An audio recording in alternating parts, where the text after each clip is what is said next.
Եթե Ադրբեջանը հարձակվի, պաշտպանելու ենք Հայաստանի Հանրապետության տարածքն, այս մասին մարտի 20-ին լրագրողների հետ զրույցում նշել է Անվտանգության խորհրդի քարտուղար Արմեն Գրիգորյանն, անդրադառնալով Նիկոլ Փաշինյանի երեկվա հայտարարությանը, թե Պաշտպանության նախարարությանը հանձնարարել է հրադադարի խախտում չանել։ Վարչապետ Նիկոլ Փաշինյանն անդրադառնալով հակակոռուպցիոն կոմիտեում հարուցված քրեական գործերի ընթացքին նշել է. «Ես զարմանքով, եթե անկեղծ ասեմ, մի փոքր զայրույթով արձանագրեցի, երբ պարզվեց, որ մեզ մոտ կան քրեական գործեր, որոնք 2018 թվականին հարուցվել են աղմուկ աղաղակով մեծ լրատվական ուղեկցությամբ։ Հիմա մի օր հանկարծ հիշում ենք, հարցնում ենք այդ քրեական գործը, որն այն ժամանակ լրատվամիջոցների առաջին էջերում էր, ինչ եղավ, ստանում ենք մի կարճ տեղեկանք, նախաքննությունը շարունակվում է։ Սա կներեք անթույլատրելի է, որովհետև հանրությունը, կառավարությունը պետք է պատասխան ունենան», նշել է վարչապետը։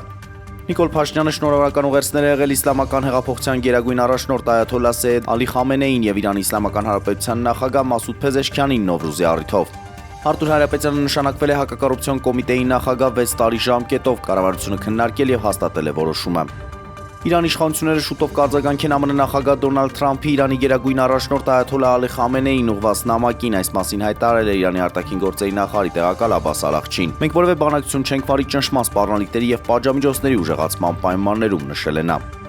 Հայաստանի ազգային հավաքականը Վրաստանի դեմ խաղում դաշտ դուրս կգա տնային կարմիր մարզաշապիկով, այս մասին հայտնում է Հայաստանի ֆուտբոլի ֆեդերացիայի մամուլի քարտուղարությունը։